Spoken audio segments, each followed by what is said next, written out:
And the kids are like getting fat and soft when they're young. And I'm having images, flashbacks of the kids in Kathmandu. Okay, my friends, here it is. So a couple of things you have to keep in mind as you watch these videos is that the technology of the time, 15 years ago, give or take, was very limiting in the sense that we couldn't take unlimited videos and stuff. So it was mostly pictures. I have terabytes of pictures from the 10 years of traveling. And so we are working our way through it. The technology will progress with GoPro videos and all kinds of good stuff. The second thing I want you to keep in mind is that each video covers several months of life experience. All right? So let us recap. So my decision to come home was not taken lightly. It was just that the island had become so lonely after she left. It lost its thrill. And a very big part was that I was running out of money because I worked at the factory. Go back and watch all the videos of me leading up to the traveling. I worked at the factory and saved up 15,000 US dollars. And then I quit the job and bought the one-way ticket to Sri Lanka. Now, after just over a year, I was running very low on funds. And working on the island, even though I was a professional diver now, you're making like $2 a day, which by those terms is enough to live on. But it was just not enough. When I knew my earning potential back in America, I could make several $1,000s in a week or two if I needed to. So that's what I did.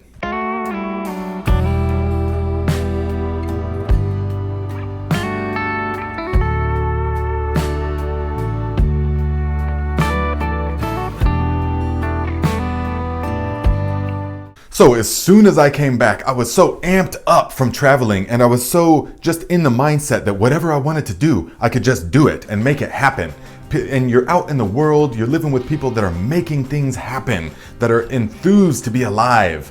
And then, so when I came back, I immediately started working. I was doing manual labor jobs. Hey, anybody need work done? I can do it. I was working some with my father's heating and air company. And within just a few weeks, I bought the motorcycle that would take me through Mexico and South America.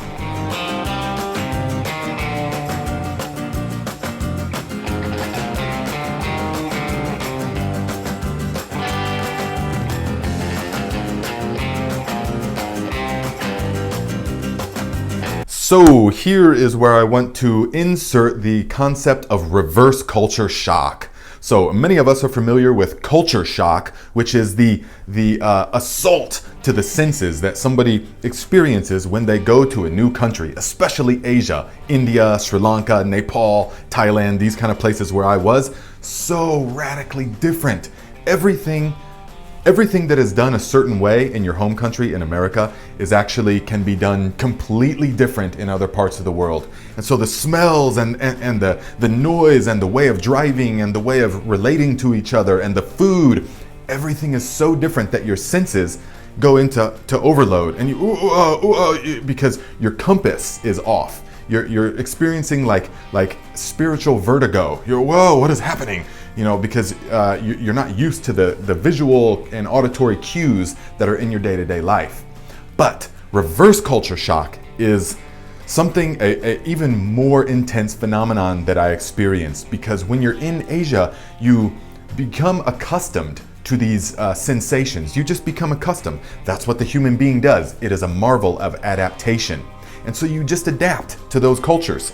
And so that when you come back to your home culture, whoa, everything is profoundly different.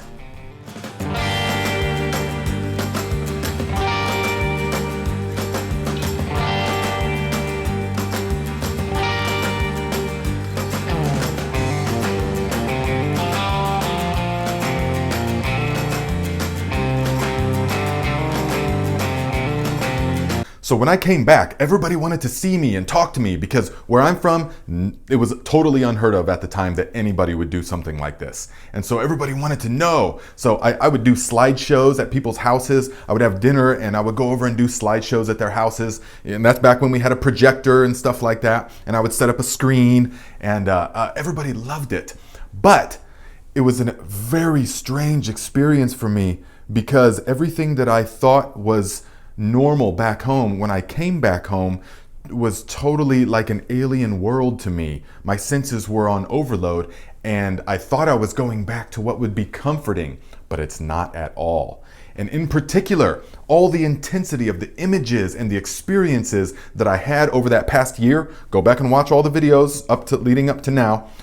When I would be talking with people, all of those images would just be going through my mind, just almost like a PTSD in a way of how intense everything was. Hey, so good to see you're back. How was your vacation? Oh boy.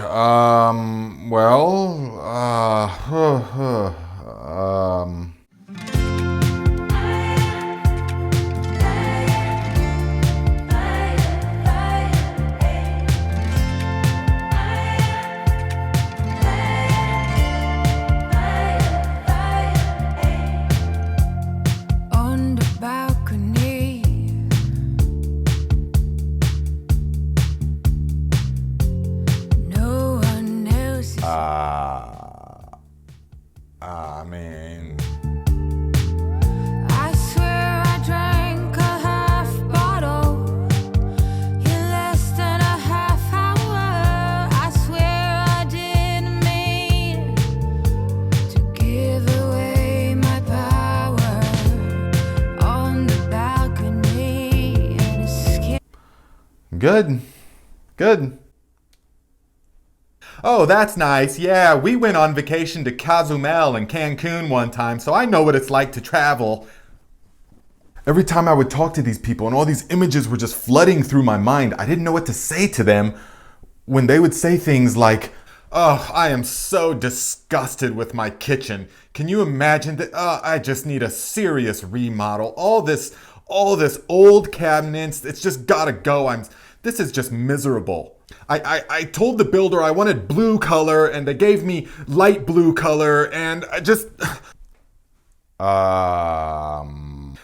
said I wanted that to be pastel and they gave me mauve.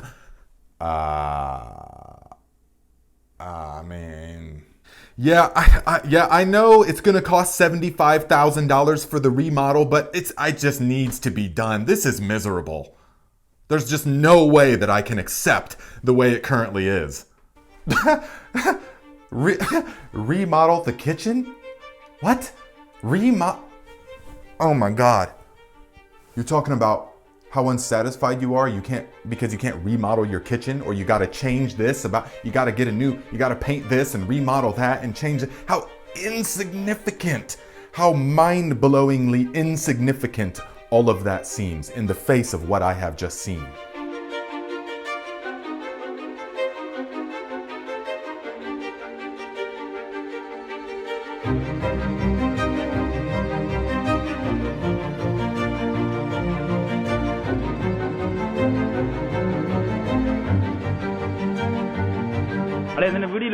Okay, this is the cook. This is Joey, my friend, the cook. Yeah, welcome. He's a very good guy. Garlic grilled, calamari masala, tapioca, and salad. And salad. Yeah. It's been wonderful. Vegetable salad. It's been very wonderful. Now we're eating at Joey's house. It's a very nice place. It's a small village outside of Kovalam, or Kovalam.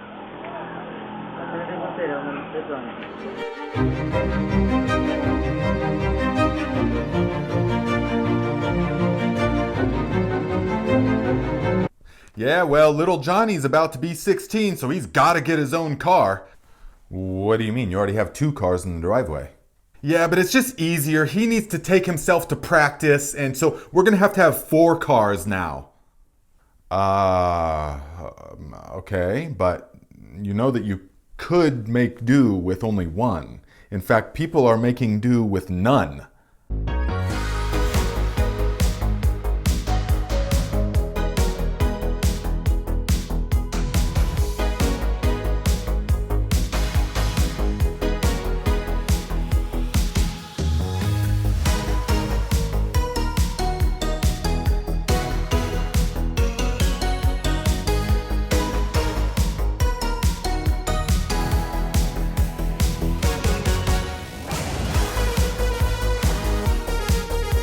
They don't even realize what they're saying. They don't even realize how unhappy and unenthused for life that they are, and how petty and insignificant every little thing that they're complaining about actually is in the face of what you experience when you travel the world.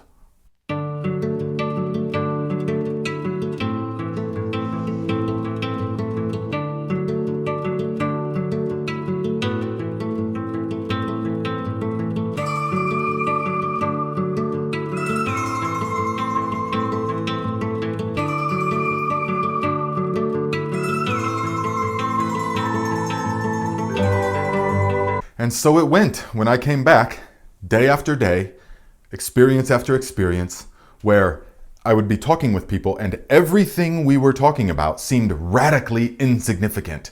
Everything that they would complain about would be very, very petty.